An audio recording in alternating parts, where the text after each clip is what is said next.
On October 16, 1793, at 4 in the morning, a woman in a plain white dress was woken for the last time. No one had told her when it would happen. The silence in her cell had been broken only by footsteps outside. Muffled voices. The scrape of a key. Marie Antoinette, former Queen of France, had 11 hours left. What followed was not drama. It was procedure. The kind that leaves no room for appeal. No moment for reconsideration. The trial had already happened. The verdict had already been read. The crowd had already decided. But the silence that came after her execution was not what anyone expected. It did not feel like victory. It did not feel like justice. It felt like something had been torn open that could not be closed again. She had been a foreigner from the beginning. An Austrian archduchess sent to marry the future Louis XVI when she was 14 years old. The alliance was political. The marriage was transactional. The French court watched her with suspicion from the moment she arrived. She was too young to understand what was expected of her. Too isolated to build real alliances. Too visible to ever be forgiven for her mistakes. When the revolution came, she became a symbol. Not of herself, but of everything the revolution wanted to destroy. The extravagance. The indifference. The old world that refused to die quietly. It did not matter that much of what was said about her was exaggerated or invented. It did not matter that she had tried, in her own limited way, to adapt. The revolution needed an enemy. She was the one they chose. The trial lasted 2 days. It was held in the same hall where the Revolutionary Tribunal had condemned hundreds before her. The charges were treason, conspiracy, and crimes against the state. They accused her of sending money to Austria, of plotting with foreign powers to crush the revolution, of manipulating her husband. Some of the accusations were true. Some were not. The most disturbing charge was one that had no evidence at all. They accused her of sexually abusing her own son. The claim was so grotesque that even some of the revolutionaries in the room recoiled. But it was read aloud anyway. Because the trial was never about evidence. It was about erasing what she represented. She defended herself calmly. She spoke clearly. She did not beg. When asked about the accusation involving her son, she stood and said only, "I appeal to all mothers present." The women in the gallery went silent. For a moment, something shifted. But it did not last. The tribunal had already decided. The jury deliberated for 1 hour. The verdict was unanimous. Death by guillotine. Execution within 24 hours. She listened without expression. When it was over, she was led back to her cell.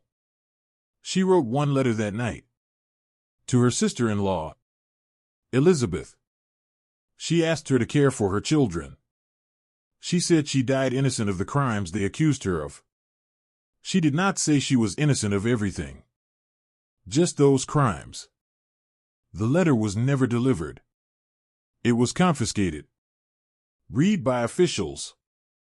And filed away. It would not be discovered for decades. The next morning, her hair was cut short. Her hands were tied behind her back. She was dressed in white. The color of mourning for French queens. They put her in an open cart. Not a closed carriage.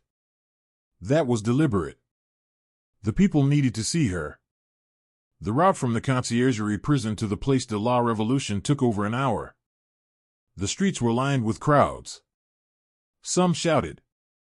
Some stared in silence. A priest walked beside the cart. But she did not look at him. She looked straight ahead.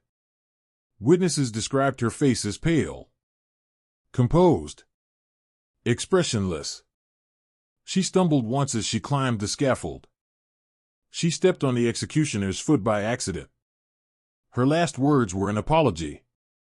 "Pardon me, sir. I did not do it on purpose." Then the blade fell. It was over in seconds. The executioner held up her severed head. The crowd cheered. But the cheering did not last long. Something about the moment felt wrong. Too final. Too absolute. What came after was not celebration. It was unease. The revolutionaries had killed the queen. They had done what no generation before them had dared to do. But the act did not bring the clarity they expected. It brought questions. If they could kill the queen, what else could they justify? If the revolution required this level of violence to survive, what did that say about the revolution itself? Within months, the terror intensified. The guillotine became a daily spectacle. Thousands were executed. Not just aristocrats. Ordinary people. Revolutionaries who had supported the cause but were now suspected of insufficient loyalty. The machinery of justice became a machinery of paranoia.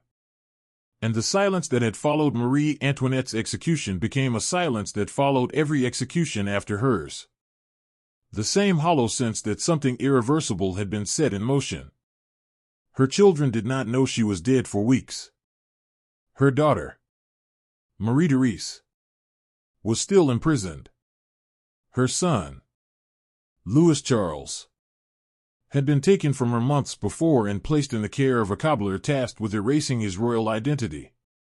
The boy was 10 years old. He was kept in a locked room, given little food, and told that his mother was a criminal. He would die 2 years later, alone and sick.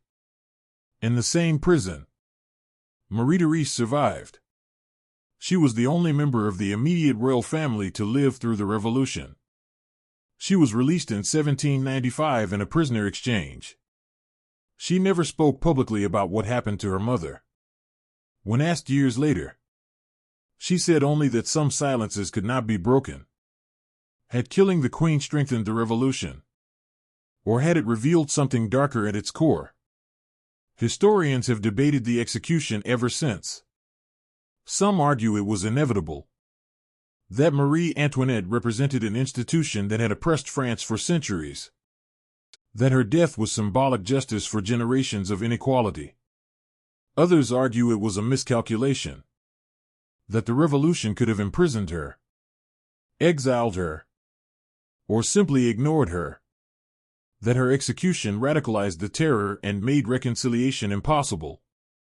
But what is undeniable is the silence that followed. Not just in the immediate aftermath, but in the years after. France did not speak openly about what had happened to its royal family for decades. When Napoleon rose to power, he refused to discuss the execution. When the monarchy was restored in 1814, the new king, Louis XVIII, did not make Marie Antoinette a martyr. He barely mentioned her at all. The silence was strategic. Acknowledging her death meant acknowledging the violence that had defined the revolution. And no one wanted to reopen that wound. That she was indifferent, out of touch, complicit in her own downfall. It was easier to blame her than to confront the complexity of what had actually happened. Easier to simplify her into a symbol than to see her as a woman trapped in circumstances she did not create and could not control. By the mid-19th century, a counter-narrative began to emerge. Royalist writers portrayed her as a victim, a devoted mother, a woman who had suffered unjustly. But this version was just as distorted. It erased her real flaws, her real mistakes, her real involvement in the political schemes that had alienated the French people. Both versions, the indifferent queen and the martyred saint, were fiction. The truth was more uncomfortable. She had been a flawed person in an impossible position. She had made choices that worsened her situation. But she had also been scapegoated for failures that were not entirely her own. And the revolution had killed her not because of what she had done, but because of what she represented. The silence that followed her execution was not just political. It was personal. For the people who had watched her die. For the soldiers who had guarded her. For the officials who had signed the orders. There was an unspoken recognition that something had been crossed. A line that could not be uncrossed. The execution of a king or queen was not new in European history. But this was different. This was not a coup. This was not a dynastic struggle. This was a revolution that claimed to speak for the people, executing a woman in the name of justice. And the people who witnessed it could not shake the feeling that justice was not what they had seen. Years later, when Marie Therese was asked what she remembered most about her mother, she did not mention the palace or the jewelry or the life of luxury. She mentioned the last time she had seen her. It was August 1792. After the royal family had been arrested. They were being held in the Temple prison. The guards allowed them to see each other, but only briefly. Marie Antoinette held her daughter for a few moments. She did not cry. She did not speak. She just held her. And then the guards separated them. Marie Therese said that silence, the silence of not knowing if they would see each other again, was the loudest thing she had ever heard. It stayed with her for the rest of her life. The execution had been designed to send a message. To prove that the revolution was irreversible. That the old order was dead. But the message was not received the way it was intended. Instead of unifying the revolutionaries, it divided them. Instead of intimidating foreign powers, it galvanized them. Austria and Prussia intensified their war against France. Other European monarchies saw the execution as proof that the revolution had to be crushed. The violence escalated. And the revolution, which had begun with promises of liberty, equality, and fraternity, became defined by the guillotine. The silence that followed Marie Antoinette's death was the silence of a nation realizing it had gone further than it had meant to, and that there was no way back.